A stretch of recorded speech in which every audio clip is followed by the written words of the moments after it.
nation, under God, indivisible, with liberty and justice for all.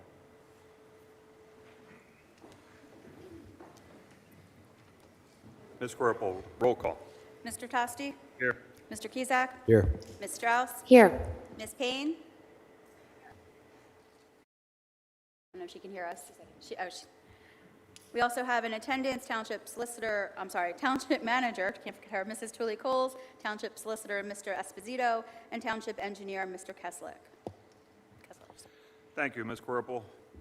Next on the agenda is announcements and special items. Letter A is the next Board of Supervisors meeting will be Monday, November 15th, 2021 at 7 p.m. here in this hall. Letter B is the budget workshop. Our first budget workshop will be on Monday, October 18th at 6 p.m. Letter C is our second budget workshop, which will be Monday, October 25th at 6 p.m. Letter D is the Government Finance Officers Association 2021 Budget Award. Middletown Township was awarded the Distinguished Budget Presentation Award by the Government Finance Officers Association. This award presents a significant achievement reflective of commitment by the township to meet the highest principles of governmental budgeting. Out of nearly 3,000 municipalities and governmental authorities in the Commonwealth of Pennsylvania, the township is one of less than 24 governmental bodies in Pennsylvania to earn this achievement in 2021. In order to receive this award, the township had to satisfy nationally recognized guidelines for effective budget presentation.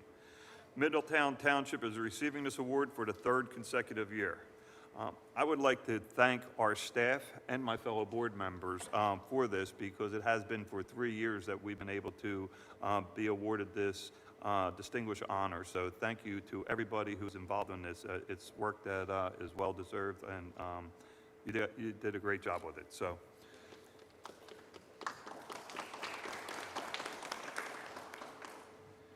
Next on the agenda is the Fire Prevention Month Proclamation, and I will read it. Declaring October 2021 Fire Prevention Month, whereas Middletown Township is committed to ensuring the safety and security of all those living, working, and visiting our community. And whereas fire is a serious public safety concern, both locally and nationally, and homes are where people are at greatest risk.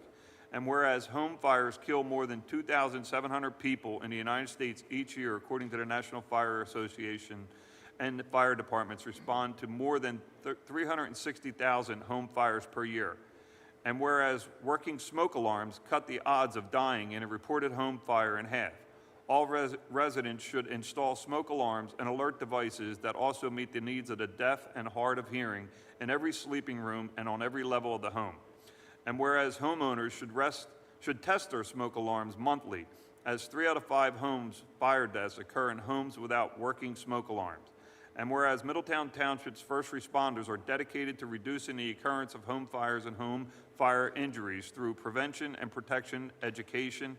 And whereas the 2021 Fire Prevention Week theme, Learn the Sounds of Fire Safety, works to educate everyone about the different sounds the smoke and carbon monoxide alarms make. Knowing what to do when alarm sounds will keep you and your family safe.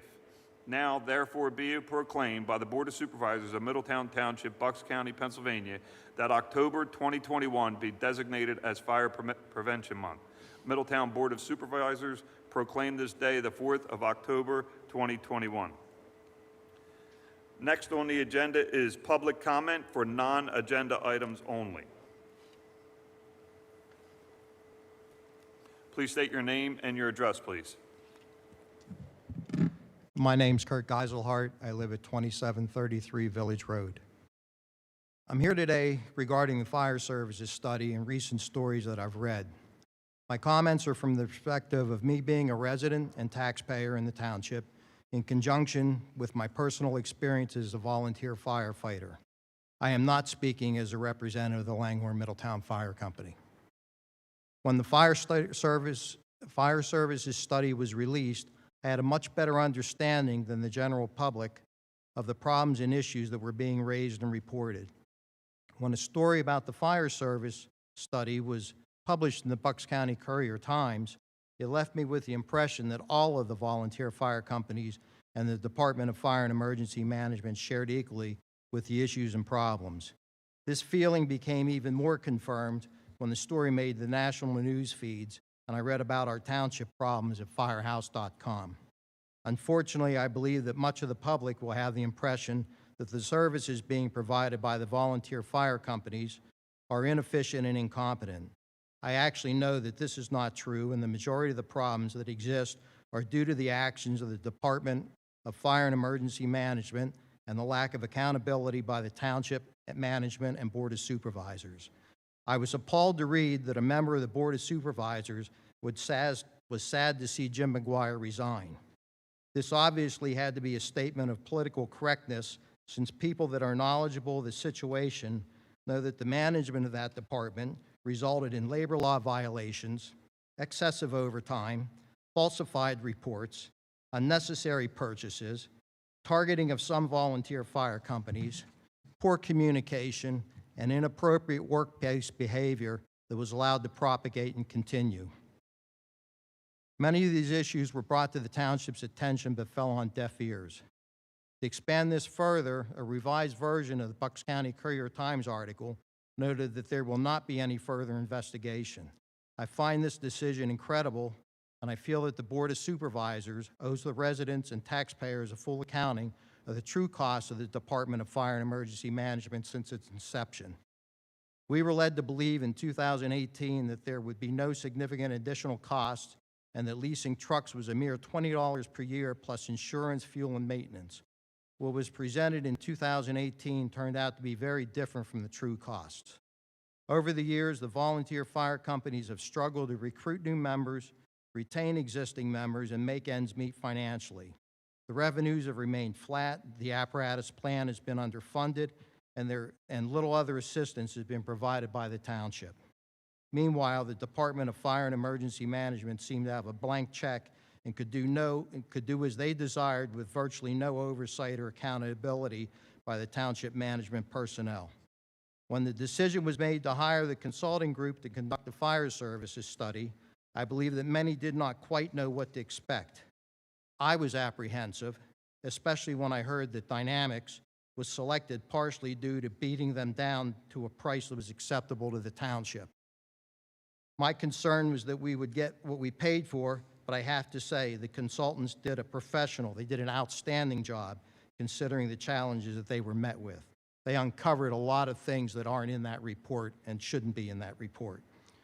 There is a lot of valuable content in the report that should serve as the basis to begin building a new Department of Fire and Emergency Management that effectively works with the volunteer fire companies.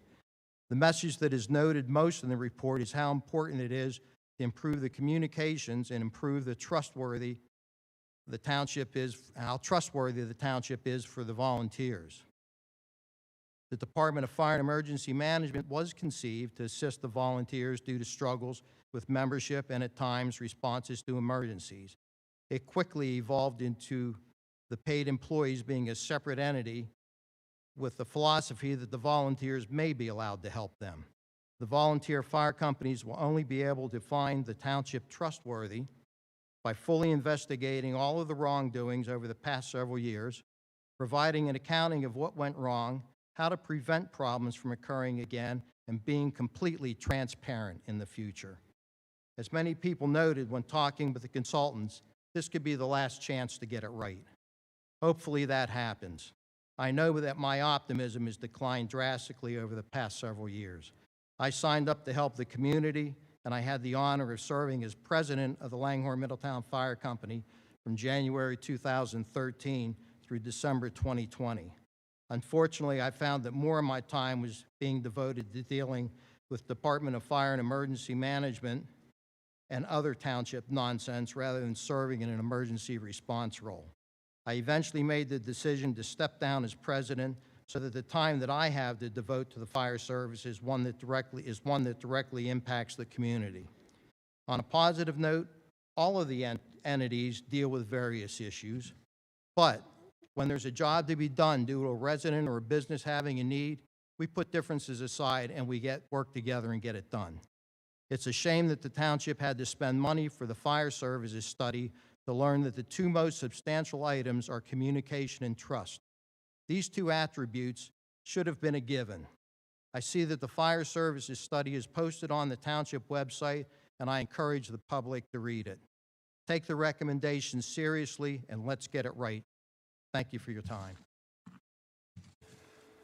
Mr. Eisenhart, thank you for volunteering to be a volunteer firefighter. We appreciate it here in Middletown, and thank you for your comments. I will say that you had mentioned the apparatus fund. It was this board that raised the apparatus fund a few years back to give funding back to the fire companies. We recognized the need for it back then, and we were the ones who did that because of the need for it. And we actually recognized it, and that was one of the reasons we did the fire study.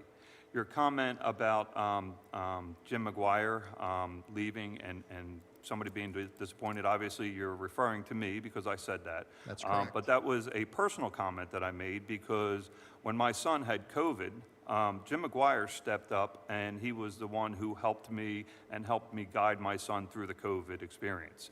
And that was a personal decision on me that felt bad, but as a township, we recognize as a board what we should do with that moving forward. And just because we recognize that doesn't mean we can't have personal feelings of an individual who helps you out. And Jim did that with a lot of residents here in Middletown Township. So personally is different than what we should have done as a board.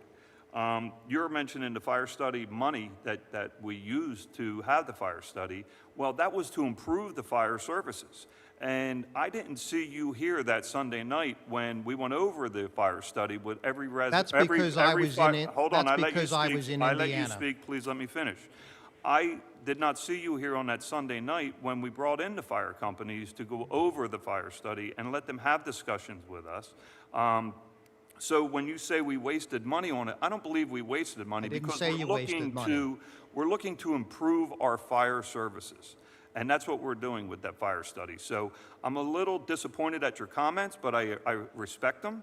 I don't really have much more to say about that then. Can I rebut? Yes. Well, to go back to the apparatus fund, I didn't say that you didn't originally create the fund. The fund exists. The fund has been underfunded for years. We do not receive the amount of money that we are supposed to every year in that fund. That's what I'm talking about. I have the mic now. As far as your comment with Jim McGuire, I accept what you're saying. The way it's portrayed in the paper and the way the public sees it, you're representing the board. So that's why I took it that way. You have to be very aware that when you make statements in the paper, that also represents this township. They took my comments from this meeting. There was no comment, and I would say it again. I still feel the same way, but I believe we as a board move forward doing it the right way. And again, as the fire apparatus fund, it was underfunded for years prior to this board even taking over, and it was this board that actually added money to the apparatus fund. So that was what I was referring Well, we to. got less money this year. Okay. But I'm just saying, we were the ones who raised that. I'm telling you what Okay. we got. Thank As you, sir. far as me not being at the meeting, it's because I was out of town. I was in Indiana. I made myself available. I had countless hours on the phone talking to people about what was going on. I have to admit, one of the comments that I heard about the meeting last week when they presented it, I was appalled at the presentation. It was glossed through. You couldn't tell what was going on. The slides were gone through so quick. And basically, the way it was described to me best was they went through the actions because they had to pay the bill. And I don't think that the fire study is a waste of money. The waste of money was you guys had to learn from it. The communication and trust are the two most important things. That shouldn't even had to have been mentioned in there. That should have been a given. That's what I'm talking about. Thank you. Thank you, sir. Any other public comment?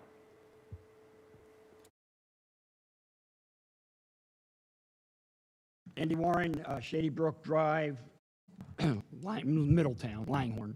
I would like to follow up on the gentleman's comments a couple of ways. First of all, I did read the fire report, all 143 pages, twice, as a matter of fact, and that's what brought me here tonight.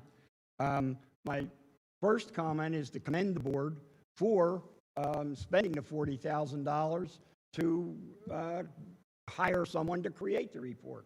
I thought the report was excellent. I thought it was well written, and I thought it created more questions than answers, but I thought it was a worthy investment of the funds. As I said, I did read it.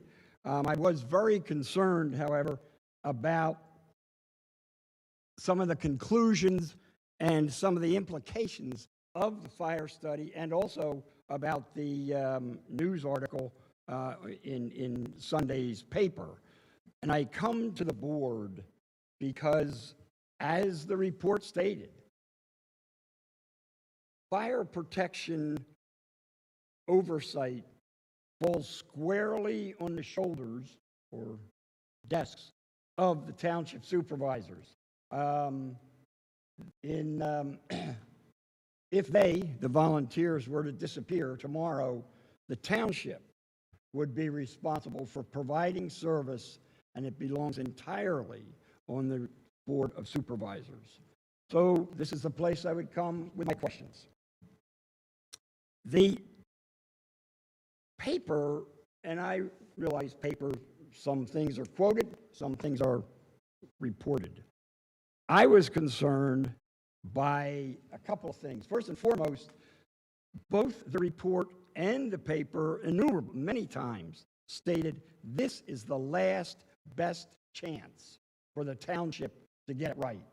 And as I say, that comment shows up many, many times in the report. Page 112, to be specific, paragraph 12 here. Of those interviewed, many expressed that the study and its outcomes could be the last chance to fix the fire service in Middletown before more people quit and the volunteer fire companies become unsustainable. And I am sure you know, as we know, without volunteers, this township budget becomes unsustainable. So it's vital that this issue be addressed. It be addressed publicly and quickly. Although the fire marshal issue was not really too much in depth in the report, I was concerned, interested, commented on the fact that the resignation was led to, or the investigation of report led to the resignation. And so my question is, was the resignation because of the process or because of the individual? I think that as a member of the public, we ought to know more about what it was that was involved with his resignation. You know, a football coach goes 1 win in 3 years, and everybody knows he's fallen flat on his face. He ought to be fired, but he's given the opportunity to resign.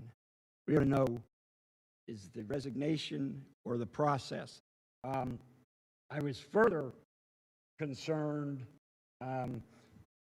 by the township manager when she said there is no criminal Who said anything about criminal? Where did that come from? That came from the reporter. That there was no criminal investigation? It was a question from the reporter. Oh, okay, very good. That's why I asked the question. I was also then concerned with the report, and just before we conclude here, that the manager, speaking, I thought, on behalf of the township, said the township didn't have a concern with the current response time. If there's a continued decline in volunteers, that would be a concern. Right. Well, I think, I don't see how we could get to that conclusion if Again, a we read question the from report. There's a question, a very leading question from the reporter regarding response times, attempting to get me to criticize the existing response times, Well, I which won't. she pulled out of the back of the study. She was connecting things that were unrelated. Mr. Warren, you can't always believe everything that's in the paper, and I think you should know better than that. Well- So let me just say, with the last best chance to get it right. Well, wait a minute. That doesn't only pertain to Middletown Township. That pertains to firefighting services throughout Pennsylvania, throughout this county, throughout this country. We have a shortage in volunteer firefighters, and everybody who is in fire services and is around fire services recognizes the shortage in fire services. Absolutely. What we are trying to do in this township with this board is try to make it and help our fire services. Because for so many years, the fire services, the membership and the volunteers have been going down. And I've had conversation with the commissioners where with their emergency services, I've actually asked them to kind of start hiring people that will go into fire services, because one of the biggest problems that they have in the fire services is the training that they are required to get prior to becoming a firefighter. And expense. I agree with Hold on, you. I'm not finished. So Neither what was we I. are trying to do is improve the services, not only here in Middletown Township, but across the county, by doing something like that, by encouraging them. Now, that's on them to do that at the county level with the emergency responses and the emergency services, but it's something that we have a real problem with our volunteer fire services throughout this township, throughout this county, throughout Pennsylvania. And when they say it's our last best chance to get it right, they're not just talking about Middletown Township, they're talking about fire services in But general. I'm only a resident of Middletown Okay, Township. but I mean, so you I'm bring ju- it up that's and what I'm just talking letting you about, know. This one. And just two last points. The fact that, if it was a general question or answer or whatever, the fact that half of the fire chiefs, according to the report, 2 of the 4 fire chiefs reported that units were responding more frequently during the last 5 years without enough certified firefighters for the last 5 years, the point that you and I agree on. Half of the chiefs said that they are responding in a less timely fashion. Half of the chiefs said that they are responding over the last 5 years less. Calls don't even get responded to, more frequently. These are the issues that have been for 5 years. So my point, and I will conclude with this one, is that the report states, and I totally agree, the fire service in Middletown Township requires an immediate intervention. Immediate, not, as is stated here, we think we're on the right track. We think we're going to get an answer. We've given the report to the fire companies and let them answer. That's not immediate. The board is the one that's got to lead. This township has been led for 6 years by a total one-party board. And it's not till now, after 6 years of service, that we're addressing these issues, at least to the point where public can maybe help and be involved.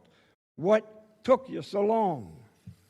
All right, thank you, Mr. Warren, for your comment. So one of the things that we did as a board, we were the ones who implemented the daytime fire services here in the township, because we recognized that the services were not getting, the responses were not getting there quick enough. And we implemented that here with this board. As far as 6 years, this board being one party, I think you need to go back a little bit, because it's only been this way for 2 years. Prior to that, it was 3-2, and prior to that, it was 2-3. That is going back 6 years. So the statement that you made about this being 6 years and this board not acting really isn't a fair statement to this board, because it's been 2 years that we've been 5-0 with this board, and we have been acting on it since then. So thank you, sir. Is there any other comments? Public comments? Seeing none, we'll move on to the consent agenda items. Letter A, consideration of authorizing payment of October 4th, 2021 bill list in the amount of $2,131,777.78. Letter B, consideration of approving the September 20th, 2021 minutes of the public meeting of the Middletown Township Board of Supervisors. Letter C, consideration of approving payment certificate number 3 for the 2021 road paving project in the amount of $340,07 to James D. Morrissey for completed work, which incorporates change order number 4 in the amount of -$7 for reduced quantities. With that, is there a motion to accept the consent agenda items? Motion to approve the consent agenda items. Second. Seeing a motion and a second, is there any board questions? Any public questions?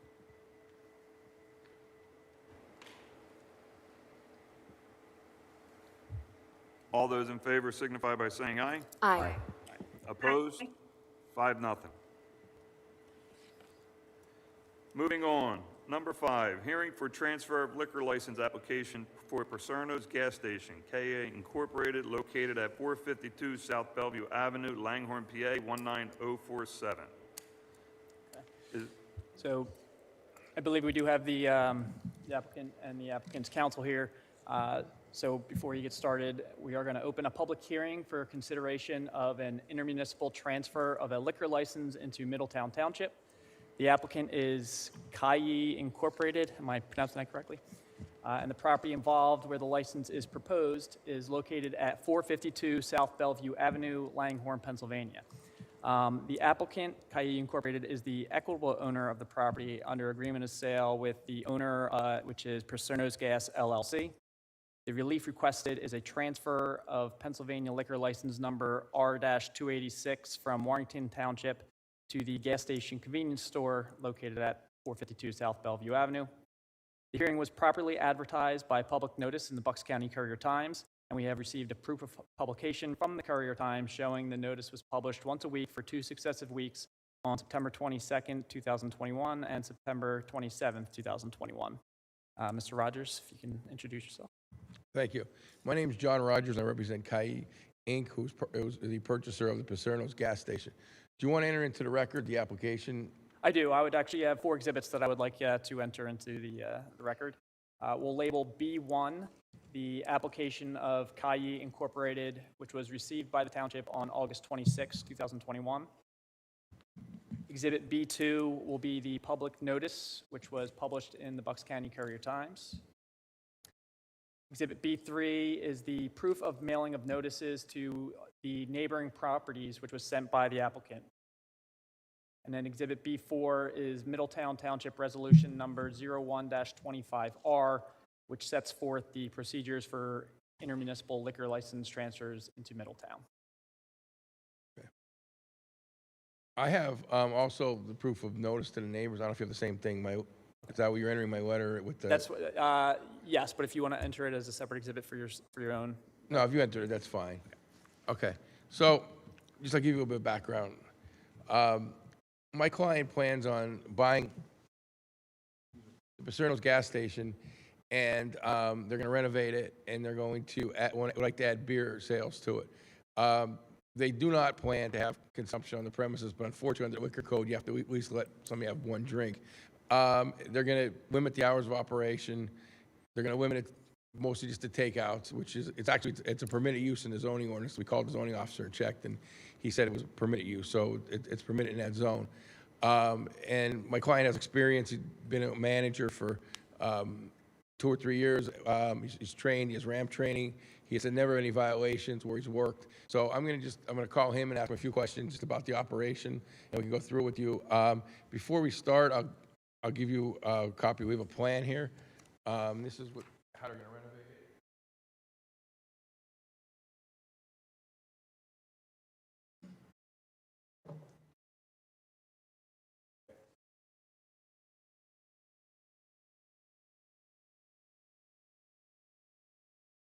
it. That's the plan that they plan on constructing. So I'm going to call Jamie Singh here, who is the proprietor of Kayi. And I'm just going to ask him a few questions just for the record, so we can make a record. Yeah. Yes. Do you want to have the court reporter swear him in? Yes. Hi.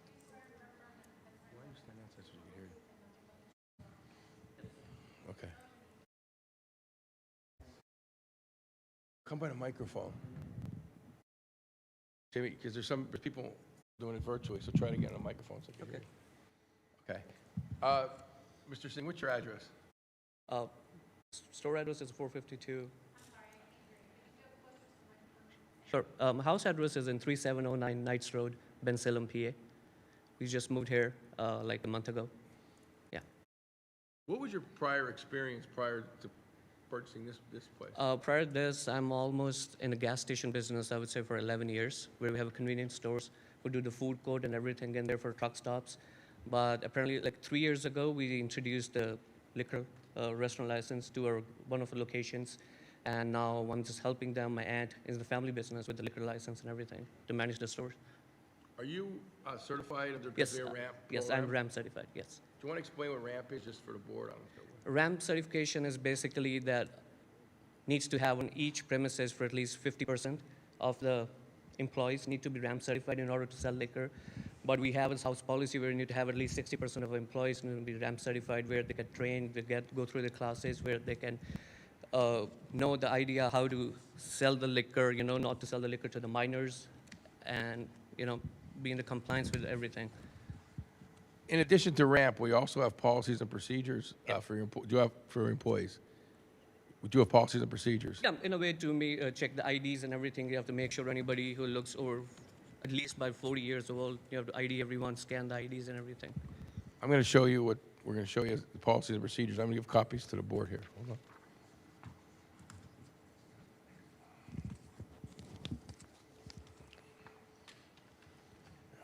I might be one copy short.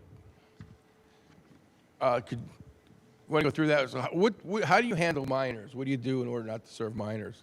You have one more copy.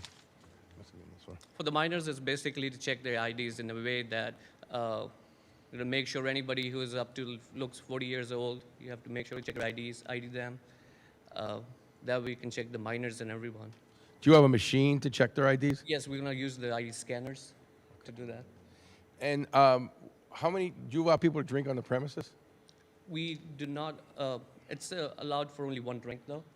But house policy is nothing more than that. We allow anybody to, it's more like grab and go.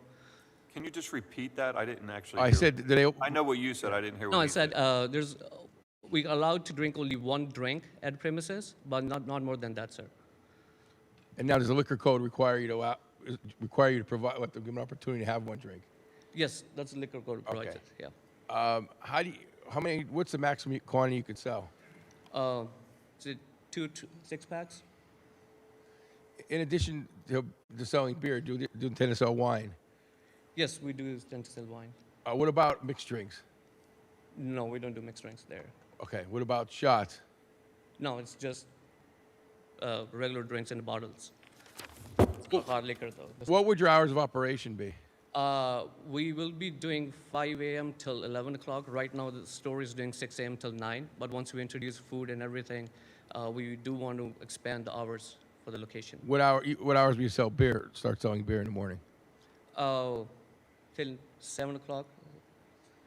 And on Sundays, I believe, it's 9 o'clock in the morning. Sunday, yeah. Yes. Is that 7 to 9? Is that what you said? No, I think you said 7 7 a.m. in the Monday morning. through Saturday, and Sundays. And start Sundays till at 9. 9 o'clock in the morning, we can sell beer. Until what time? 9 o'clock. At We could night? sell till 2 a.m., but he's closing early. Yeah, but what time does he plan on selling to? I know when you can sell to. I wouldn't- Till 9 o'clock. That's what we other locations right now we're doing it till 9 or 10 o'clock at night. Are you going to have security cameras on the premises? Yes, inside out, covering every facility in this location. So I actually have a question. You said that you were going to card anybody who looked 40 or younger. I know in a lot of places you go, they automatically, like if you go to the supermarket to get a bottle of wine, they automatically card, like they take every single person's Yes, ID. yes. Why wouldn't you do that instead of choosing? Well, who yeah, you think is younger? that's something we always use it. You have to ID no matter what age it is, respective. We have to ID everybody. That's with the law it is. So yes. it won't be 40 It or won't, younger, no. it'll be everybody will be Yes, carded. it will be everybody. I've seen before that, I've seen people coming up who looks pretty old, but if we ask them for ID, they get offended. But according to the law, we have to ID them, yes. Right, then it's not the teller's objective opinion, it's just everybody. Yes, yes. Okay. Now, are you currently were you a manager previously of any licensed establishment? Yes, Where- in the Sand Dunes Bank in Williamsport? Did you ever have any violations of the No, liquor I did code? not, no. Okay. Was it a similar type business? Yes, a gas station truck stop. Are you also going to put signs up at the premises? Yes, we have to, yes, sir, everywhere. I'm going to show you copies of the signs they're going to post.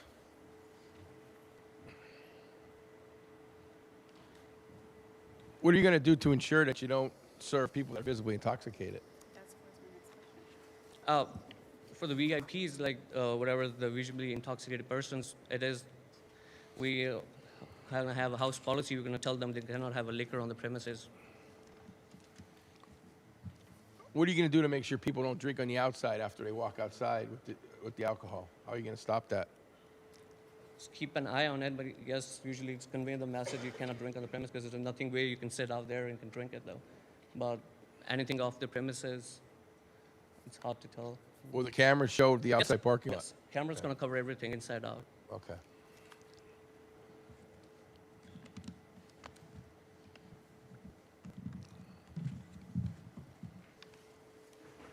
I don't think I have anything further. The board could ask questions. Thank you, Mr. Rogers. I'm looking at this sketch plan here, and I see, if I'm holding it like up front here, and you would come in from the kitchen, I'm assuming that's the front of the store, the Do you want kitchen? to show us the way you're holding it?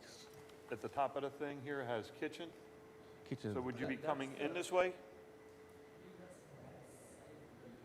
This is the backside, so you'll be coming, okay. So, over to the right, you have 30 seats that you are proposing to put on there. They're not currently there now, correct? No, they are not, sir. There's currently 12 seats when you come in on the right-hand side, but we were going to renovate it, and then we would put because you need 30 seats under the liquor code, so they were planning on putting the 30 seats in that corner.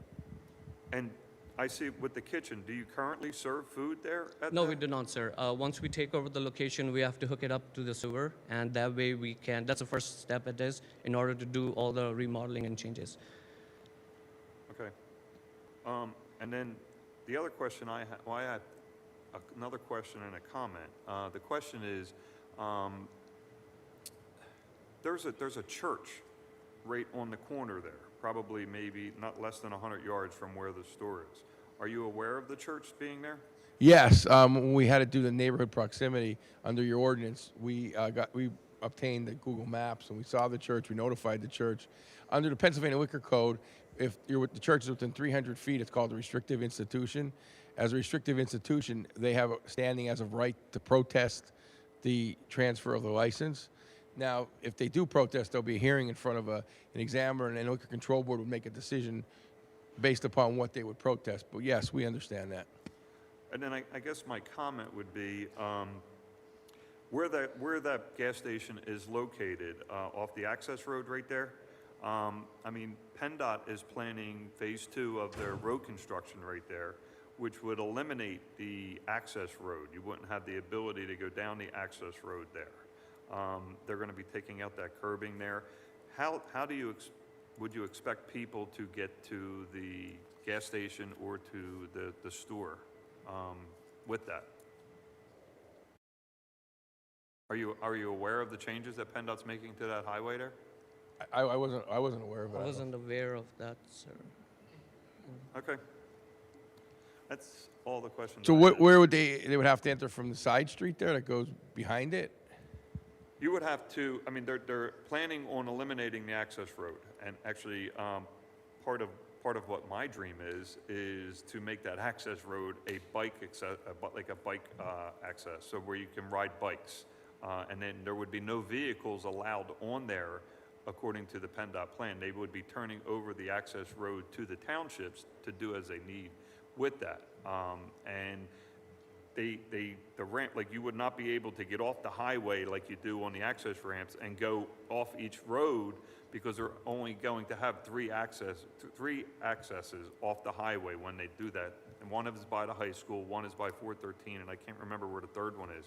But it would eliminate the ability to get in there to that. You would have to come out by the church and then make the left to go in, but you wouldn't even be able to go out. You would have to come back the same way, according to PennDOT's plan. is it in the, I mean, has it been funded? Has it been designed? Or they just Oh, yes, talk- they have already had it on their website. It was posted on our website back in July or August. The whole plan on what they were going to do. They did a presentation with the community who, if you wanted to get on and listen, and it was posted on our website. And it's on the Turnpike or PennDOT? And it's posted on PennDOT's website, Thank too. you. We'll definitely take a look at that. Okay. This is an application to transfer a license from Warrington to Middletown Township, correct? Yes. Are there currently no liquor licenses for sale in Middletown Township? We checked, and there's very few actually for sale in whole Bucks County, but and we could not find any. So if we got one right in the township, we wouldn't even have to come here. We would be automatic. It would go. So this would be to add a new liquor license to Middletown Township, correct? Correct. Because you're over the quota right now. I'm sorry? You're over the LCB quota.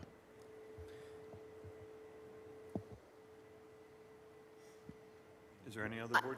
I just wanted to dig in on a couple of things, if that's okay. You talked about expanding the operating hours, which we're not actually discussing here tonight because that would be part of some sort of future land development process, correct? Correct. In the course of that conversation, though, you also said that while the opening hours currently are 6 a.m. to 9 p.m., you want to expand the hours, but then you're going to restrict beer and wine sales to 7 a.m. to 9 p.m.? Is that what I'm understanding? Yes, that's when we start the sales.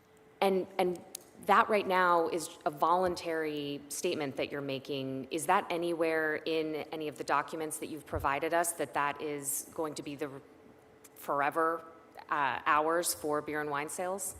Well, the opening hours are in the state liquor code, so we can't be open prior to 7 a.m. Monday through Saturday or 9 a.m. on Sunday. The closing hours, he said what he believes are going to be. We could agree as part of the, if you guys approve it as a resolution, you could put hours in, when limited, that we could do that. That was something we could discuss here tonight. We didn't put in our application, but I go over towns all around the state, and sometimes they do require close at 11 o'clock, knock all sales after a certain, and that's fine. We're agreeable to things like that. Yeah, I mean, we'll hear from the public first, but I would want that to be part of any, if we did go forward with this. The other thing that really concerns me is we've accepted a few liquor license transfers here in Middletown for large institutions with very robust liquor control programs, and this convenience store concept is something to my knowledge, we have not entertained before. And the loitering idea is one that really concerns me a lot, and something you notice when you drive through other cities and towns, that convenience stores are sort of attractive to people who buy their alcohol and then consume it there in the parking lot. I'm concerned that this would be a burden on our police department to come and chase away loiterers and continue to maintain the safety of that parking lot. Well, that's why we took it head on, and we asked the question about what he's going to do about it, and have the cameras and have no loitering signs. And we haven't, we do this all over the state, and candidly, it is a problem some places, but in most places it is not a problem, especially if the owner cracks down and the owner's tough about it and they make sure that people are aware of that. Considering this location being on a highway, I'm not really sure if that would be, it's not really conducive to that. It's usually neighborhood ones that are in the middle of neighborhoods where you see people hanging around. But But with the PennDOT going to do the construction, then you're talking about it's not going to be it's not going to be accessible to the highway, and then we're talking about possibly people going up, getting beer and drinking it right in the neighborhood there. So I think that's. Well, we would have to have policies and procedures, and we'd have to definitely address that and have signs up, make sure the employees are trained that if anybody is outside, to make sure that they move them and there's not an issue. It could be an issue in a wide or a giant parking lot as much as it could be an issue in his parking lot. You have to be on top of it, and you have to make sure you don't allow it to happen. There's really no difference between what he's trying to do and with a giant supermarket. It's just you have to have the same policies, procedures, and follow the same rules. And we do have a consultant that is a retired liquor control enforcement agent that his family uses, and he's going to use. And they come down and they do random checks, usually monthly, and they'll come in and they'll check. These guys work for the LCE, so they liquor control enforcement, so they know the rules, and they check all that stuff out. So he will have a compliance program. And they use that, his family uses that in their other stores, and they've been pretty successful with that And I'm sorry, remind me, how many other stores does he have that sells the alcohol? How many is your family? My family, they own like 7 locations, but they're not under my name though, but He's a manager in one. Would this be the first one that you'd be managing? Yes. No, Not the managing, the owning though. You're the owner. You'd be the first, Yeah. this would be the first one you'd be owning then? Yes. but he managed the other one for approximately 3 years. Yeah. I was under the impression when I first looked through the application documents that this was going to be for takeout sale only, but I now learned tonight that you intend to allow some limited consumption on the premises, correct? You have to under Pennsylvania. So does Y, so does Giant, so does anybody. In Pennsylvania, there's no such thing as a takeout license. Okay. They're all restaurant licenses, and you have to provide the seating. And if a liquor control enforcement agent comes in and wants to sit down and have a beer, and you don't let them, you actually get fined for not letting them have a beer on the premises. So that's the only reason why he's allowing it. So that which leads to my next question. So let me ask you this. Is it your intention to encourage on-premises consumption, or are you providing that only to comply with the code? And we've dealt with this with other applicants where this issue's come up. We're not encouraging for the people to sit there and drink, though. We won't be. But if anybody asks for it, it's just a one drink we can allow only. Because it could be an LCE agent. You have to be careful you don't get fined. Okay. And so what kind of food do you intend to serve there? I mean, is this sit-down service? Is it counter food? Is It's it a cold counter food, food hot grab, food? like the hoagies, breakfast sandwiches, that kind of stuff, like chicken in there. Yeah. Okay. Thank you. My last question just concerns a couple of inconsistencies between what you've said tonight and what's in the employee policy and procedures document that you handed us. Under item B, you specifically say it's the policy of the employer to card any individual under 40 years of age. My colleague asked, would you be carding everyone? And you said, yes, we'll be carding everyone. So I'm a little concerned about that inconsistency. And then there's item C says employer's policy to permit the consumption of a maximum of 2 20-ounce containers of alcohol on the premises, but you've said here tonight in front of us that you're only going to permit 1. So there just seem to be some documentation mismatches here. We're going to put like a house policy, we can at least do at least 1, but even if we put a house policy in there, we can tell them that we're not allowed you to drink more than 1 drink, though. We want to have it consistent, what your words with what's on paper. We want to make sure that, timing, what you're telling us, the time's going to be to sell alcohol, how much you're going to sell, on the premises, how you're going to card. We want to see that that's matching up with what you're saying. Okay. And we could amend that. Obviously, this is just a template because he didn't get his license yet, so there are no policy procedures at this point because there's no liquor and there's no employees. But I understand your concerns, and we could we'll update it. So I think basically once to card everybody and then have 1 drink maximum, that's fine. And you can make that stipulation. We'll be glad to do it. Yeah, and we could certainly put that in if the board is looking to, would grant approval, we could make that a condition of the approval. I'm writing down those certain conditions right now if the board was so inclined. And we can put that in our resolution saying so. I have a question. I don't know if you guys can hear me.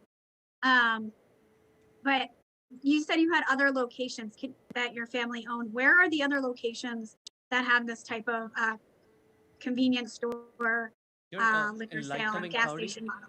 In Lycoming County and Tioga County, they have one in Danville, Pennsylvania, right off the exit 224, and they were on US 15 in Trout Run, Liberty, Pennsylvania, Mansfield, and in Lawrenceville, Pennsylvania. So there's no other operation like this in Bucks County? No, not in Bucks County. Thank you.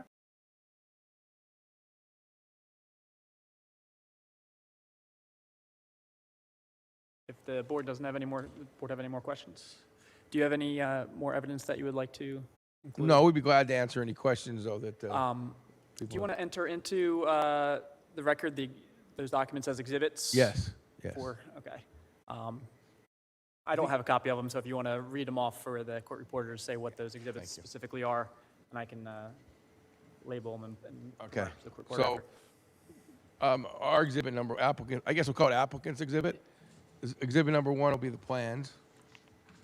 Exhibit number 2 will be the policies and procedures. 3 will be the warning signs.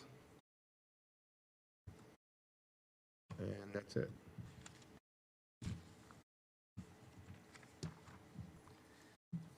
I'll just give them the court reporter. Okay. Yes, you can provide those. If there's no further evidence that you want to put on, we're going to close the record, and we're going to open it up to the public for comment. So if anybody from the public wants to step up and comment, please come up to the podium and introduce yourself. Please state your name and your address, Good please. evening. My name is Elizabeth Gilbert. I go by Becky, and I live at 502 South Bellevue Avenue. When I got the letter that had 20 names on it, I thought, big deal. I'm not going to go there and drink. I wouldn't drink on a highway and drive. Becky, But apparently can that you- sells. Can you please speak into the microphone so we can hear okay. you? That's better. I'll Thank you. I'll start again. Thank you. My name's Elizabeth Gilbert. I live at 502 South Bellevue Avenue, right across from Persero's. I'm part of the RD3 development of Route 1 that you didn't know about and he didn't know about, because he talked about Danville exit. That my husband's was from there, and they got a lot of Penn State students stopping at Danville for food and whatever on the way home. So, like, he's used to selling his product, whether it's a breakfast sandwich or a bottle of beer, along big highways. Route 1, he thought, was going to be a feeder to his drinking establishment or his sales. He looks like a hardworking man. He looks like somebody who's trying to earn an honest buck, because he hired a lawyer to help him come here tonight and sell his plan. But I never think it's a good idea to let people who might be tired from driving south on Route 1 stop and have a pop of beer or wine. He said 2 bottles of beer on the premises and a couple of 6-packs to go. That's dangerous. But it probably pays well. I don't think Middletown Township has any business allowing a hardworking man to invest money in a property like that, because it may take 3 years for RD3 to get finished. And he may kill a few people before that, because you can drive up onto Persero's property easily. You get off the access, you go under the bridge that goes to this direction, goes past Wood School entrance, and you make a right, and you're in Persero's. Lots of people stop there for gas, but if they know that there's booze there too, it's like giving people a loaded gun. Why would we want to do that on Route 1?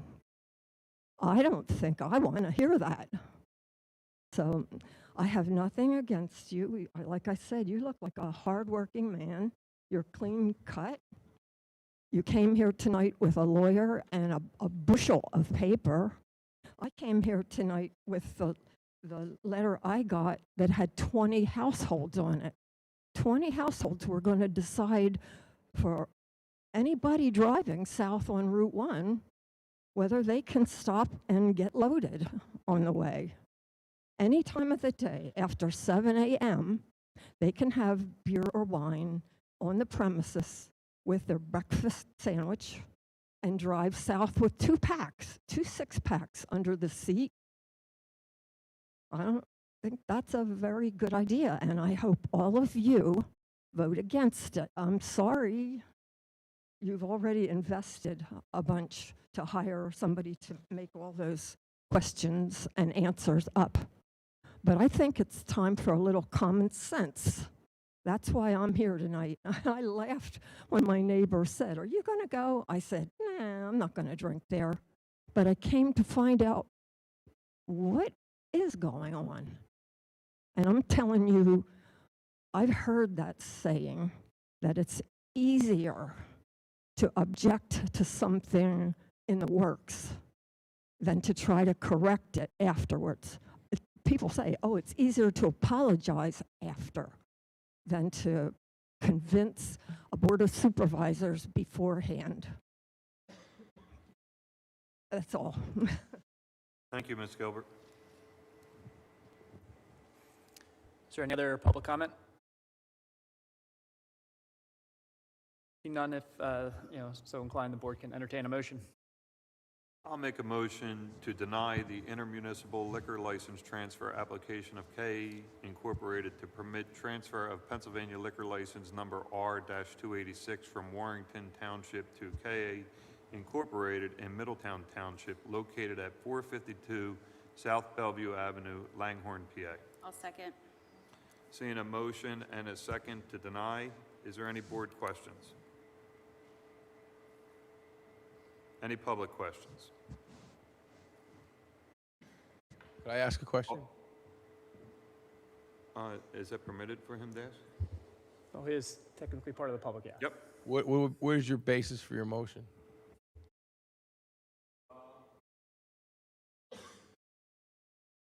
Oops. The fact that we have a church that's less than 300 feet from there, and the fact that we have a resident that also is opposed to it that lives right there. Thank you. Any other questions? All those in favor signify by saying aye. Aye. Aye. Opposed? Ayes have it, 5-0. Thank you, sir. Moving on to number 6, consideration of preliminary final land development approval, 2240 Durham Road, Langhorn, PA 19047, TMP 22-059-014 S/LD number 21-03 R1 Resident Zoning District. And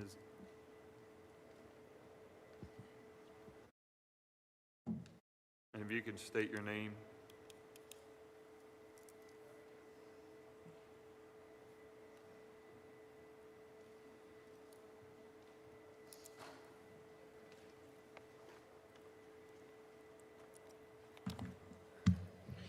Good evening. My name is Barry Archambault. I am the civil engineer on this project, working for. Can Yes, you just sir. say your last name again? Archambault. Okay. Would you like me to spell it? Yeah, please. ARCHAMBAULT.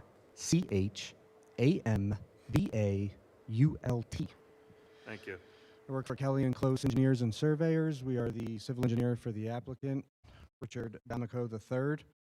This is a 3-lot minor subdivision and land development. This was recommended for approval at the Middletown Township Planning Commission at their last meeting, I believe 2 weeks ago. We've received a comment letter from Remington and Vernick engineers.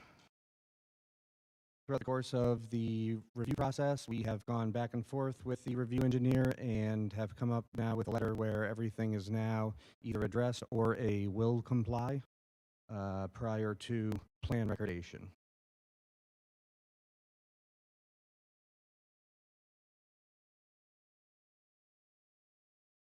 Is that it? Yeah, I was going to open it up to any questions from the board. Did you want me to share this image? Sure.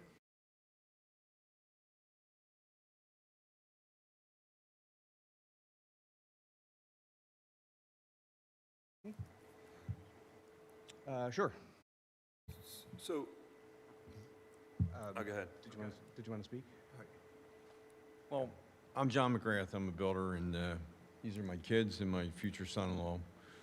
They bought the property, and we built this house on Woodburn Road, and we're actually going to build 2 more like this on the property. So that's the plan. The question I have is where this is. If I'm looking at like Tanglewood Drive, is it to the right where the open field is, or is it to the left over towards where the I guess towards the Rita's Water Ice? Well, Because this is going to be on Durham at Tanglewood. These 2 homes will face Tanglewood Drive. Okay. It goes all the way to the back. We're leaving a big portion of the property for the farmhouse. We own the farmhouse also. Oh, okay. And they live there now. So we figured this property, for some reason, had R1 zoning on it. Tanglewood is actually R2, 80-foot frontage.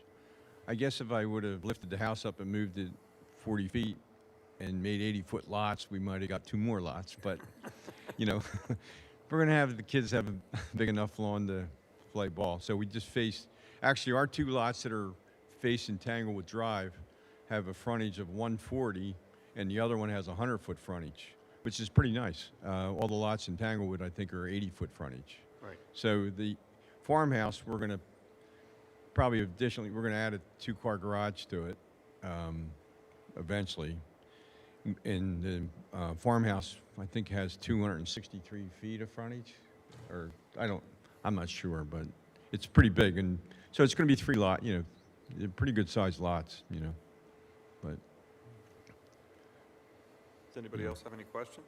But we just figured we had this, trying to keep it simple to build, so I built this house before, and I told them this is the one you're getting. It's about 2,500 square feet, which That was is, just a few years back, correct? yeah, it was about 4 or 5 years back, Yeah. yeah. I thought you came in front of us before. Does anybody have any questions? I was just going to expand upon a little bit of what the proposed plan has. It's subdivided into 3 lots from the single lot. Like the applicant mentioned, Lot 1 is the existing farmhouse. There's no development planned on Lot 1. And Lot 2 and 3 are the 2 lots that will be along Tanglewood Drive that are the 2 single-family homes, and they've gone through the process of stormwater management design for that and the typical land development review for that. Is there anybody here that would like to question it? I was just going to ask Mr. Kessler, you have an extensive review letter here. I'm on a scan, it looked like it was mostly either satisfied or will comply. Are there any items outstanding in your review letter that you think we should discuss tonight? No, as their engineer mentioned, the will complies are, you know, we consider fairly minor things they have to address just to have the plan set match up correctly. There's, I think, 2 comments on there that refer to Durham Road just because it is a PennDOT road, but with discussion with their team, being that there is no development planned on Durham Road, those comments have been determined to not apply. So they don't need to do anything there. The ones that are listed there that they have stated they will comply, we expect that there shouldn't be any issue there, and the plans that you see before you wouldn't alter at all for them to complete the set and have it ready for a final plan. If there's no other questions, I'll accept the motion. I'll make a motion to grant preliminary final subdivision and land development approval for 2240 Durham Road, SLD number 21-03 with the following conditions. Number 1, applicant should comply in full with all requirements of the Middletown Township subdivision and land development ordinance and the Middletown Township zoning ordinance unless relief was granted by the body having jurisdiction. Number 2, confirmatory deeds shall be recorded at the time of the plan recommendation confirming the new legal descriptions for lots 1, 2, and 3. The deed shall be in the form acceptable to the township solicitor prior to recording with the Bucks County Recorder of Deeds. I'll second that motion. Seeing a motion and a second, is there any other board questions? Any public questions? Seeing none, all those in favor signify by saying aye. Aye. Opposed? Ayes have it, 5-0. Thank you. Thank you. Yep, Thank you very much, thanks. sure, thank you. Maybe we'll see you in another 4 or 5 years. Consideration, we'll move on to number 7, consideration of enacting ordinance number 21-06, regulating massage parlor. Mr. Esposito? Yeah, so if you recall from, I think it was 2 meetings ago, Chief Barbarella discussed the massage parlor ordinance that will help regulate and require licenses for the massage parlors that come into Middletown Township. We discussed it extensively at that time, and all we did now was we advertised it, and it is up for the board for enactment if it is so inclined. And it has been duly advertised? It has been fully advertised in the Bucks County Courier-Times, and I do have proof of publication. Does anybody have any questions for Mr. Esposito? If not, I'll take a motion. I'll move to enact ordinance number 21-06, regulating massage parlors. Second? I see a motion and a second. Is there any board questions? Any public questions? Mr. Warren? Seeing none, all those in favor signify by saying aye. Aye. Opposed? Ayes have it, 5-0. Number 8, consideration of authorizing advertisement of ordinance number 21-07, alternative energy ordinance. Mr. Esposito? Okay, so the alternative energy ordinance is based upon a model ordinance drafted by the Bucks County Planning Commission. The Bucks County Planning Commission developed this ordinance in consultation with the Pennsylvania Department of Environmental Protection and the Delaware Valley Regional Planning Commission. The intent of the ordinance is to incentivize land development at the beginning of the process that includes alternative energy systems and incorporates site design principles that are optimal for alternative energy sources, including solar, wind, and geothermal systems. In doing so, the goal of the ordinance is to improve air quality, reduce fossil fuel consumption, and decrease greenhouse gas emissions. The ordinance does include reasonable conditions and restrictions for these systems. What will happen is, if developers will put in these systems, we will give incentives such as reducing permit fees and possibly increasing the density that the developer is allowed to put in there if they put these systems in. What we're asking for tonight is for the board to authorize us to send the draft of the ordinance back to the Bucks County Planning Commission and to the Middletown Township Planning Commission for review and comment. And based off of those comments, then we would advertise it and come back to the board for approval. Thank you, Mr. Esposito, for that explanation and for the work on this. I do have a question. Since I chair the Planning Commission, do I have to recuse myself from this vote? That's up to you if you don't feel yourself. No, I didn't know if I'm fine with You voting. do not need to if you feel that you can be fair. Okay. The County Planning Commission is encouraging us to do this. Yes. That's why I said, should I recuse myself from this? I don't think you should. Okay. I would just like to add sending this to our EAC for review in addition to the Planning Commission and the Bucks County Planning Commission and the Middletown Planning Commissions. We can do that. So it'll go to the Planning Commission and then come back to them. What order would be most appropriate for the EAC to weigh in? We could send it all at the same time. 'Cause they're an advisory body as opposed Yes. to... Yeah, we'll just send it to, we send it to the planning commissions all both at the same time. There's usually a 45-day period that we have to wait for these types, because we are putting it into the zoning ordinance, which is the reason to incentivize the land developers. And this would still have to come back to our Planning Commission too. Yeah, both planning commissions Okay. will get to comment on it. We try to hope to get the Bucks County Planning Commission comments before it comes in front of our planning commission to get their comments so they can all discuss those at that time. Okay. Well, it's not on Wednesday's agenda, so it'll be on next. No, it'll probably be in the in November. I know, Mr. Esposito, that several other townships have already enacted ordinances like this. My question is just specifically with regard to the incentives. Is the ordinance that's before us tonight to send back to the county and township planning commissions more or less the same as those enacted by these other municipalities? Pretty much, yeah. Yeah, we didn't increase the incentives in ours compared to theirs. It was a model ordinance from the Bucks County Planning Commission, but I just had to mold it into our own ordinance. Did decrease a couple things, mainly the height of the wind towers, make them a little bit more reasonable from what was in some other places. And a lot of those other townships also decreased from the model ordinances as well. So I looked at what I thought was most reasonable, actually the average of the other townships for that. And there, just so everyone knows, there is setback restrictions that are set in here. So if somebody wants to put up a wind tower, you can't just put one up in a yard. There's a 100-foot setback with a 60-foot maximum height of such a tower, so there won't be any issues with safety. Thank you. We can have a more complete discussion about this when it comes back to us for approval, certainly, but I definitely like the idea. It seems like it's modeled along the idea of what has gotten electric cars to become more popular in our country, that we're not going to require, we're not going to mandate, we're not going to do anything regulatory. We're going to encourage and incentivize and just give the free market a little bit more of a boost, which is what may be needed to encourage more adoption of alternative energies in our community. And I think especially given developers that want to come into our township, we sort of have the reins to hold them responsible to a higher standard. Good point. If there's no other questions for Mr. Esposito, I'll take a motion.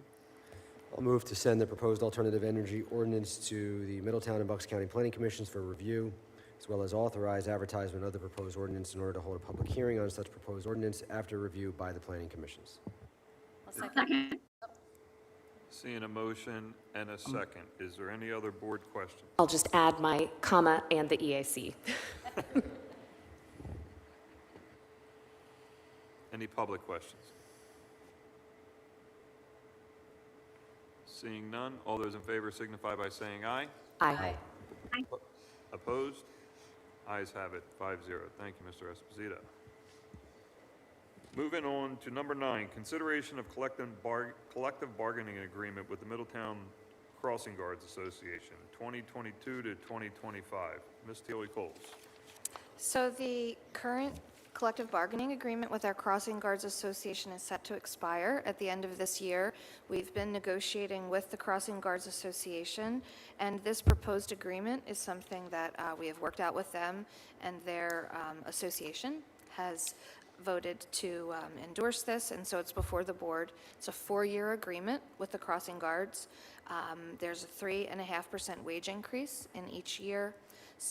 There are very few changes, but a couple of the changes are increasing their sick time accumulation from 15 days to 20 days, memorializing some practices that we have already have in place, and revising language to make sure that the substitute crossing guards are getting the appropriate training.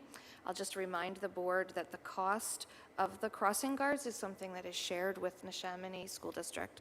They're our employees, but we are reimbursed 50%. The cost of this 4-year agreement is about $47,000, which would be shared with Neshaminy. They're part-time employees and not a huge cost. So I would just offer that to the board for consideration. Not a huge cost, but a valuable asset to our township. Does the Neshaminy School District, the board, have to approve this as well? No, they're our employees, and so we negotiate the collective bargaining agreement. I'll move to approve the collective bargaining agreement between the Middletown Township and the Crossing Guards Associations for the term of January 1st, 2022 to December 31st, 2025. I'll second. Seeing a motion and a second, is there any board questions? Any public questions? Could you just elaborate? Can you step to the mic and state your name and your address, please? Could you just, did you say there's additional 5 sick days? Can you state your name and your address, please? Just for the record. We need it for the record. Andy Warren, Shady Brook Drive. Is it 5 additional sick days? So they're allowed to accumulate 5 additional days. They currently were only allowed to accumulate up to 15 of those sick days. So now it's 20. They're now allowed to accumulate 20. Okay, and those are just sick, not vacation? Correct, just sick. Okay, thank you. Andy Warren, Shady Brook.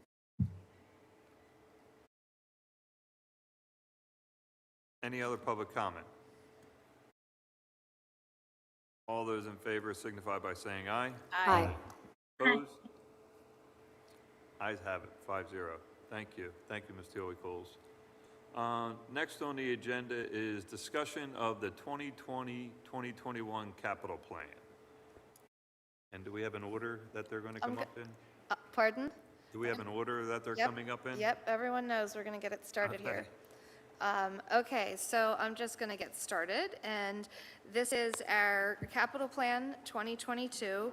As the board might recall, we utilized this meeting in October to just give the community and the board an overview of what some of the large capital requests are going to be. We do a 5-year capital improvement plan. Tonight is to just introduce you all to the projects and to just let the directors give you a little bit of background, and we will hash this all out during our workshops that are coming up. So the first item up, this is supposed to work. We're going to just do it this way. Okay, the chief. All right, good evening, Mr. Tosti, fellow board members. So I think I only have 2 slides. This year for 2022 capital, we are asking for 4 patrol vehicles. There'll be marked patrol vehicles as part of our climate action plan. I was encouraged to also make 2 of the 4. So we're not asking for 6, we're asking for 4, but 2 of them will be hybrids. So we cannot get the Chargers in a hybrid package, we could get the Explorers. So I had originally submitted 4 Chargers. When I was encouraged to seek out the hybrid vehicles, I changed it to 2 Chargers, 2 Explorers. The Explorers will be the hybrid package. Hybrid package is going to cost $3,400 more for the vehicle itself. However, it is estimated that over the life of the vehicle, the savings in fuel alone will be more than double what the initial cost is. And also there'll be a little bit of reduced maintenance cost as well. I don't have our mechanic here to explain all of that, but he did say there's a little bit of reduced maintenance cost with that as well. I did have 2 motors up there. I know the motors can always be sometimes a point of contention. The one thing I do want to point out with the motors is how much they benefited us since we have them. Our Citizens Traffic Commission, 2 of our motor officers are members of the Citizens Traffic Commission, and a lot of the enforcement that we do that comes out of the Traffic Commission is done by our motor officers, specifically Officer Stum. He rides the motorcycle 12 months a year. It's not seasonal. They are getting a little up there in age. They don't last as long as vehicles, so we do need to start thinking about replacing them. I know that we asked for all this through the RDA. If the RDA doesn't give it to us, though, I would then be asking for it through capital. And we also asked for a drone to help us with some aerial coverage when we need it, with accidents, missing persons, things like that.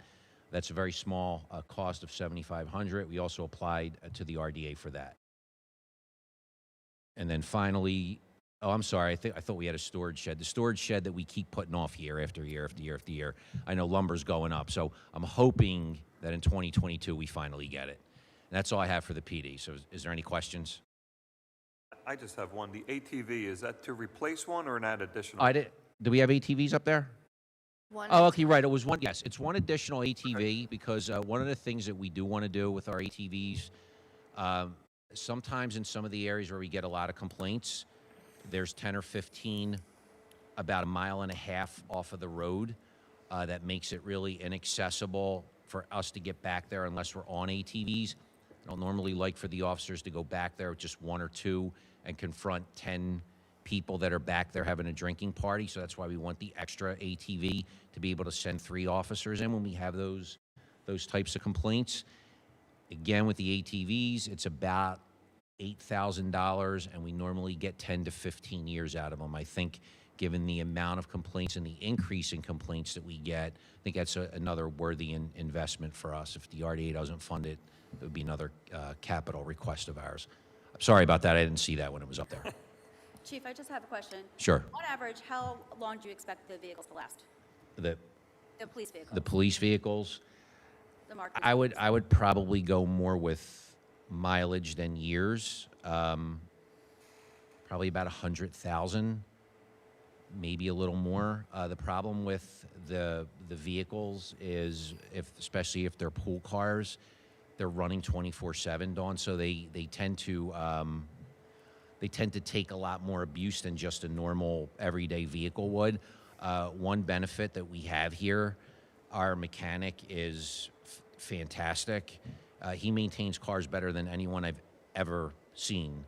I mean, we have vehicles that should have never lasted 12 or 13 years, and he keeps them running. He's fantastic. So I know we get the most life that we can out of any police vehicle that we have, but we have a large fleet, so we just have the need to constantly turn vehicles over. And I normally ask him at the start of every year how many vehicles he intends to put out of service for the following year. And this year it was 4 marked vehicles only. I was just wondering, because you talked about the savings over the life of the vehicle for the hybrids. So did you base that on like a certain amount of years, or did you base that on the mileage that you would be typically seeing? I just based it on the fact that it's going to use a lot less fuel than what a standard Explorer would use. The Explorers are, I think, 3.3 liter V6s, the non-hybrids, so they use a fair amount of fuel. They don't get great mileage like any SUV. Right. So if you're talking about something that's partial hybrid, it's going to save a significant amount of fuel, especially with the cost of fuel nowadays. Right, I'm right. actually wondering, maybe we should just invest in 4 hybrids. Okay, I mean, we could I'm just look at wondering. it. The only thing I want to do, the one thing that I do want to do with the hybrids, I know they're going to save us in fuel cost because we don't have a lot of experience as a department using them for the long term. I don't know how they're going to respond to the day-to-day abuse that a police department gives. They're Right. built on the same chassis as the Ford Interceptor patrol vehicle, so they should respond the same way in theory, but they're also new for Ford as Right. well. And I was wondering, will the mechanic be able to fix those? Will he be as knowledgeable with fixing a hybrid as? He owns a hybrid won't be vehicle, the so he knows, yeah. Okay. All right. Thank you. Okay, you're welcome. Any other questions? Thank you, Chief. All right, thank you. Okay, I'm just going to take this next slide, and that is, we talked a little bit earlier about the fire services study. We would like to incorporate into the capital plan, moving to the next step, which is a strategic plan. And so we've gotten a quote from the consultant to help us to move into that next stage. So that is what we're looking at there. Any questions? Okay, Parks and Rec. Mr. Capara. Good evening, Mr. Chairman. On this slide, the township recently did its comprehensive plan for the overall and adopted it in 2020. The comprehensive plan just for the park and rec system, which is the 19 parks and the 4 preserved properties, is dated back to 2005, so we just want to update that. We also want to include a comprehensive trail plan through Langhorn and Levittown to get that all in one piece, one document. Like the chief said, the electric vehicle, just taking the momentum from the climate action plan to get a vehicle for park and rec. This will help us because, like, for example, movie night, if we had an electric vehicle, we could just plug in the Gaga machine to the car, let it run instead of having a generator out there. So that would be a nice thing. And we have a charging station here that'll help us out. Tree remediation is a regular $30,000. We had the storm on July 12th. We had the hurricane nearby on July 29th. That $30,000 goes easy just for public safety. The $82,000 is really the remainder of the DCNR skate park grant. We put the skate park, we did the kick wall. There's about $75,000 worth of work there that still has to be done, which is amenities, parks, benches, some improved landscaping to the park. The community center, pickleball is the fastest growing sport. Demographics in Middletown Township and Bucks County is getting older. Pickleball is a big thing, so this is just to build a pickleball court in the back underutilized parking lot of the senior center. And right next to it, you'll see right next to the community garden, we have what was a 6-foot wide path of stone dust back in 2015 needs a little work. Cobalt Ridge, this is one of the improvements. After a 15-year, 16-year lifespan, we update our playgrounds. This is a new design for Cobalt Ridge. Many inclusive features. If you look to the far right, there's like what they call silence pods for autistic children if they just want to go and have some quiet time. There's other amenities there that have for wheelchair-enabled folks to make easy access and to get to play with their siblings. So Twin Oaks Park is, the 445 is actually broken out into two different pieces. A $250,000 grant for a flood study, and then the balance is the 195 to repave the lot and do some curbing to prevent flooding onto the big Majors baseball field. So right now the parking lot pitches right into the field, causes a whole bunch of issues. So when we repave it, we want to do some curbing and divert the water away from the field. And finally, Forsythia Crossing Greenbelt is a trail grant that we applied for. So that would basically connect from the rink into the Everett school property. We got a letter of support from the school district because after the success that we had partnering with Neshaminy School District on the Maple Point Trail, that 1 mile, everything works out. We paid for it, we maintain it, school district folks love it, so the superintendent, Dr. McGee, is a big fan, so getting a letter of support was no problem. Will they give us funding too? We got the letter of support. And that's it for Parks and Recreation. Any questions? Okay, thank you very much for. Okay, am I taking it? Lisa, you can take this one. This is yours, right? Mrs. Burkus. Good evening, Mr. Chairman and fellow members of the board. My project for 2022 is a proposed upgrade of the current surveillance system here at the Municipal Center. The surveillance system consists of exterior perimeter cameras. We have cameras in the parking lot, cameras in the cells to observe the prisoners, and we have cameras in the interior corridors here. The base system is 20 years old when the building was constructed. There was an expansion done back in 2012. The cameras are analog cameras, and they have failed in the past. In 2019, I spent $7,500 replacing 3 of the pan, tilt, and zoom cameras on the exterior. The picture quality is not that great. Now that with the digital cameras, like the cameras we have in this room, we'd be able to get sharp images. Right now, if something happened in the parking lot, we really don't have a sharp image of a license plate to be able to give that to the police and take care of any issue that might happen. So I'm proposing a project in the amount of $57,000 to upgrade the system to IP cameras, digital cameras, and we will probably be saving the recordings in the cloud. Any questions? Thank you, Ms. Burkus. Thank you. Okay, I'm handling this one. We've put all costs associated with any improvements in this room into one category. That's why you're seeing a larger amount. We have some upgrades to the broadcast system as well as lighting and acoustic that we'd like to program for next year, and that's something you typically see. What you don't typically see is we're recommending that we actually retrofit the meeting room to be able to accommodate for hybrid and virtual meetings, re-outfit the Diaz so that we can have technology incorporated and have the audio-visual experience sort of move to the next level. That sort of goes hand in hand with what we've been doing. We are looking for some grant funding. This change to be ready for hybrid and virtual meetings is something that we can spend that infrastructure money on, even though we don't have to specifically identify it because of our revenue loss. This is a good way to allocate for that. Another item that is also in that same category is in the post-COVID world. Hopefully we'll be in the post-COVID world. We're recommending to deploy some touchless systems in our restrooms. So, the lights would come on automatically. We would have, the, motion sensor operations in the restrooms for towels and all of that kind of stuff. So that's what we're looking for in buildings and grounds. Any questions on that before we go to transportation?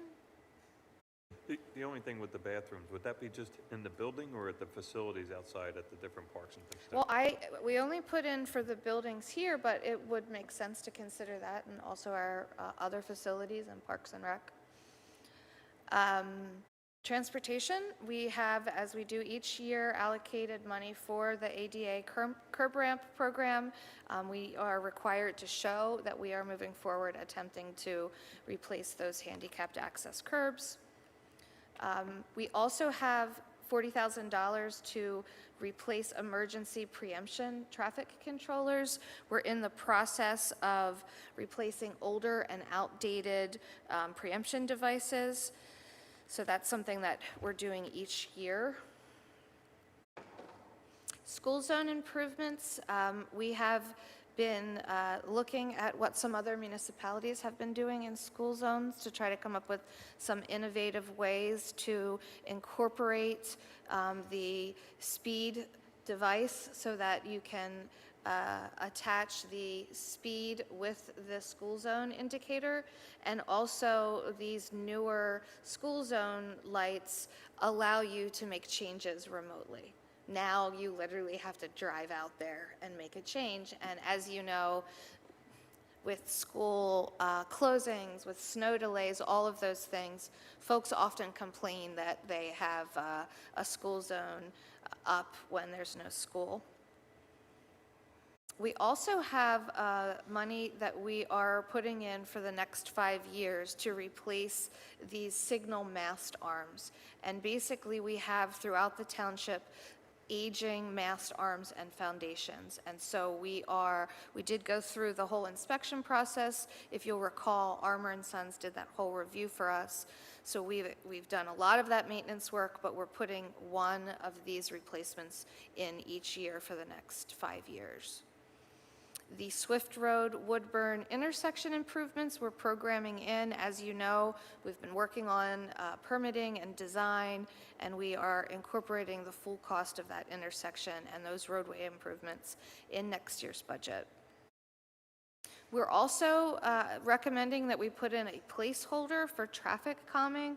With the Citizens Traffic Commission, we do have folks coming in and asking about traffic calming, and we thought that it would make sense to begin to put that in there.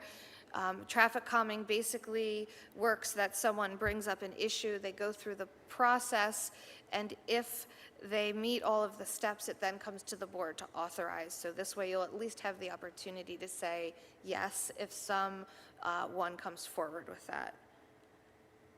And then next up is Public Works. Did you have any questions about transportation before we moved on? Just a comment about the traffic calming, because we have that issue down in Highland Park, and maybe that should be something that we. Yep, that's what. And honestly, I didn't want to tag it with something specific, but that would be the perfect example. Okay, Mr. Gartmeyer. Good evening, board members.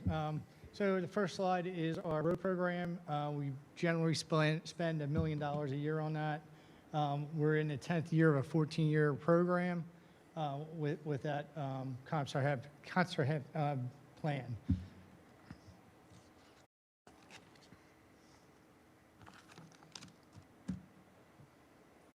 So this is ongoing. This started back, obviously you can see it was funded in 2020. Obviously, it took a little wrench with COVID and things of that nature and the cost of material. It's an ongoing process. We are still planning on doing that. It is needed. So that's why you see it in 2022 also.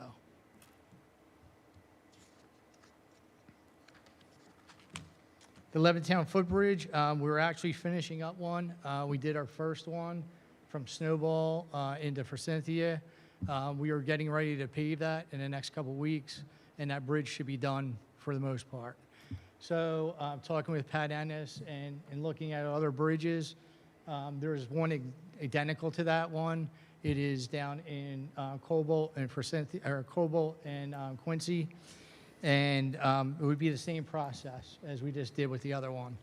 That is a smaller bridge in that section. That picture actually is the wider bridge that we were looking also to maybe resurface. I'm glad you mentioned the footbridge because I was going to ask you about that at the end because I've been getting questions. That one down in Forsythia looks great. I mean, it really looks good. But I had some residents ask me when it was opening up. So at least you give us some kind of timetable within the next few weeks. We're hoping ground. The sub base is all built for the grades we need it. We just have to stone it and pave it. Now, was that bridge, that was a prefab bridge, correct? The Okay. the bridge itself was. Yeah, it looks nice. That was the only thing that was prefab. You guys did a nice job with that. Thank you. The street signs are something, I mean, we replaced street signs, obviously, but it was something I asked for last year. As a section gets paved, we go in and put all new signs in. You'll notice the top ones just have the name of the street. So now what we do is it helps the police, the fire, ambulance. We put numbers on it so you know which way you're going. If they got to go to 800 block, well, they're not going to the left. They know to go to the right to get there. So that was one thing that we started doing prior to this, but I think it would look nice going through as the section gets paved to update the signage, and then we can say, the year it was paved, all the new signage was put in.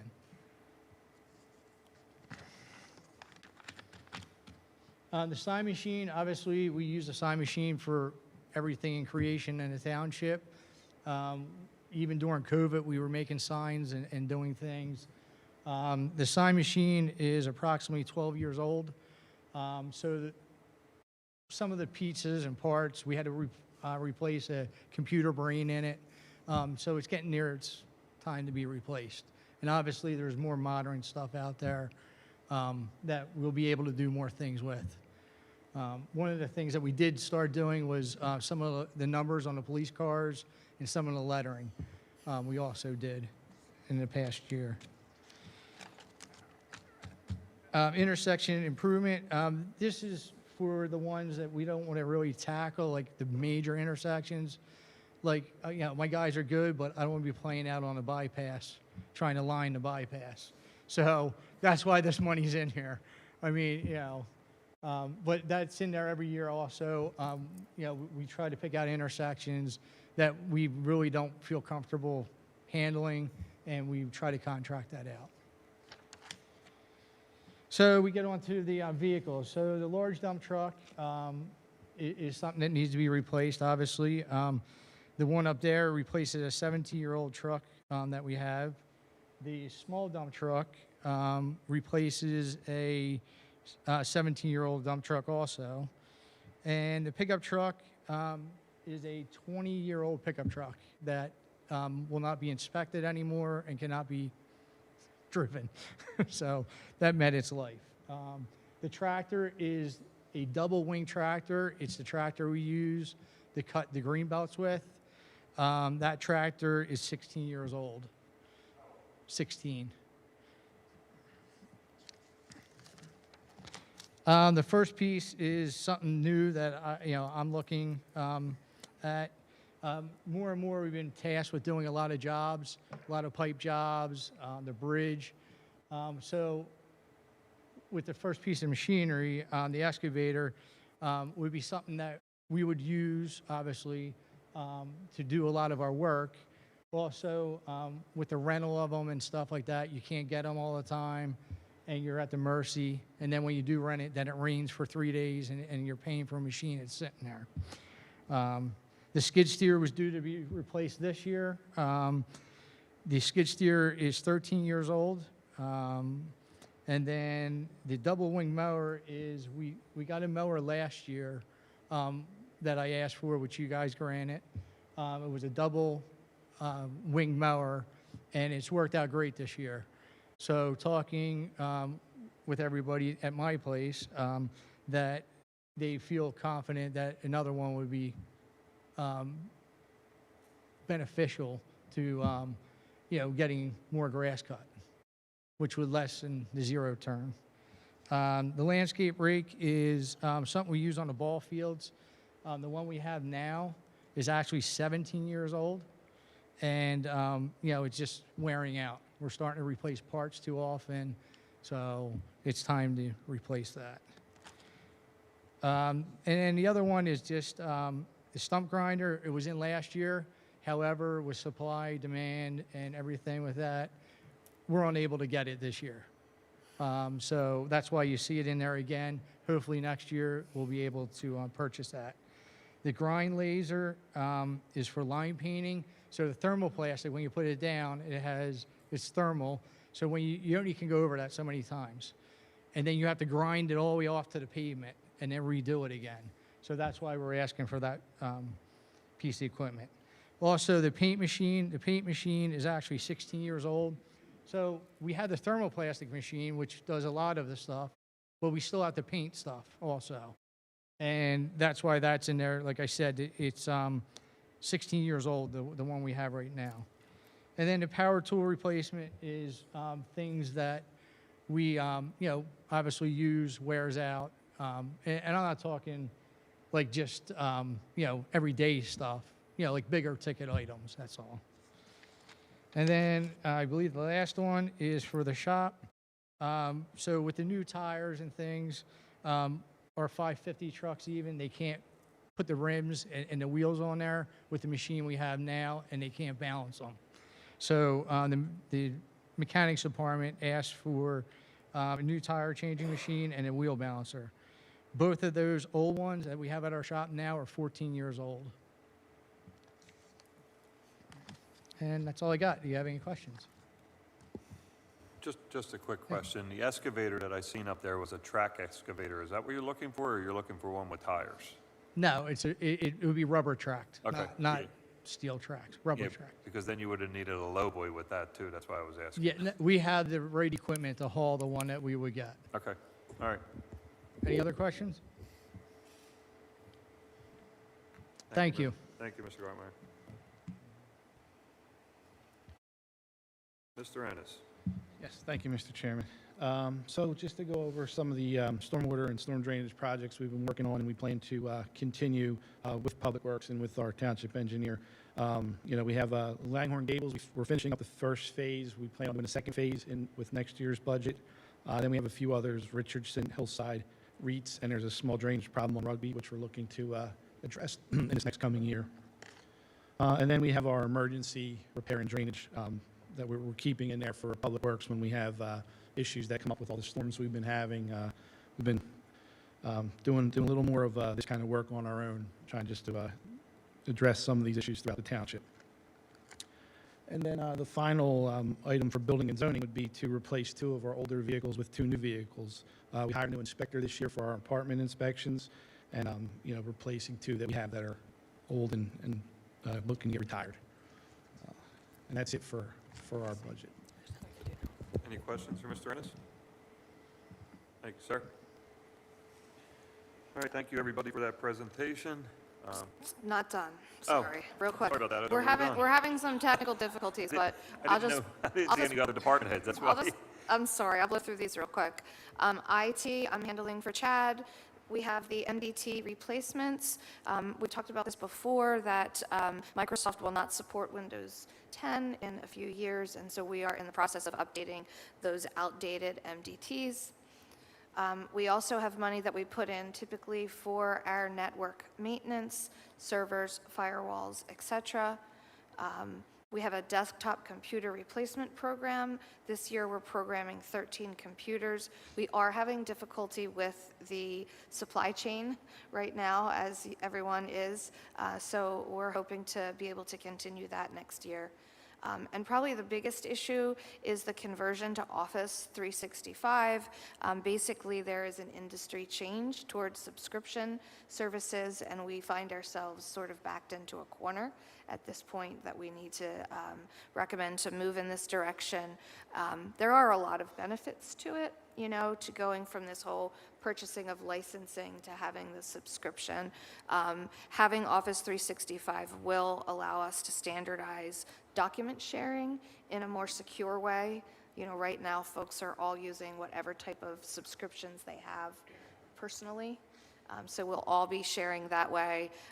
There's a lot more collaboration on documents and so on and so forth. Chad will get into this in greater detail at the budget workshops. And then the final category is sustainability. So we added a new category this year. We want to propose 2 new electric vehicle charging stations, one at Steyer's, which we have already started the electric work on, and one at the Middletown Country Club.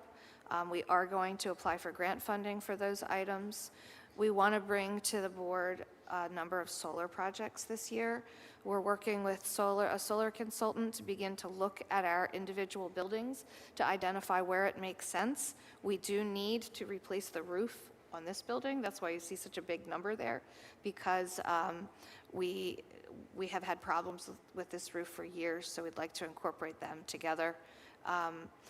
This is something that came to us from Nick and Pat Ennis and Eric when they were out looking at a problem with algae growth in one of the retention ponds. We're going to propose a wet pond aerator, hopefully solar powered. We also want to incorporate solar power into all of our traffic control devices, the sign devices, like what you just saw on the slide related to the school zones and pedestrian crossings. Recycling containers at parks. We would like to deploy these dual trash and recycling receptacles to try to encourage more recycling in our parks. So that's pretty much everything. We will be presenting all of this as we have in the past in a Category 1, Category 2 scenario for your consideration at our 2 workshop meetings. Does anybody have any questions? All right, moving on to other business. Mr. Kessler. Nothing further. Thank you. Mr. Esposito. Yes, I just want to announce that the board did hold an executive session on September 21st to discuss ongoing litigation matters. Ms. Tealy-Coles. Ms. Strauss. Nothing, thank you. Ms. Corporal. Nothing, thank you. Mr. Kizak. Nothing, thanks. Ms. Payne. Nothing, thank you. I'll just, before we leave, I will just, I'd like to recognize Ed Preston and the Veterans Memorial, the Vietnam Veterans Foundation, for the work they did with our new Vietnam Veteran Monument there in Veterans Park. They gave me the privilege to speak at it, and while I was there, I found out that we are the only township in Pennsylvania with a monument for Vietnam veterans, which was very interesting to me. And if you haven't had a chance to go by Veterans Park and look at that monument, it is a very nice monument and looks really good. I thank the Public Works, Park and Rec, the Police Department for making that day go off without a hitch. They did a very well job in maintaining everything, and the park looked great. And if you get an opportunity, go by there and visit it. And then the other thing is Parkland Day, which was on Saturday. Again, our Public Works and our Park and Rec Department did a fabulous job. Our Middletown Community Foundation had the beer garden, which was able to raise some funds for the Middletown Community Foundation. And I'd like to thank everybody that showed up and participated. It's a very nice day. If you don't get a chance to do it, try it next year, because they do a nice little ceremony. I mean, nice little venue over there at Firefighters Park. So with that, I'll take a motion to adjourn. Second? All in favor? We're adjourned. Thank you, everybody.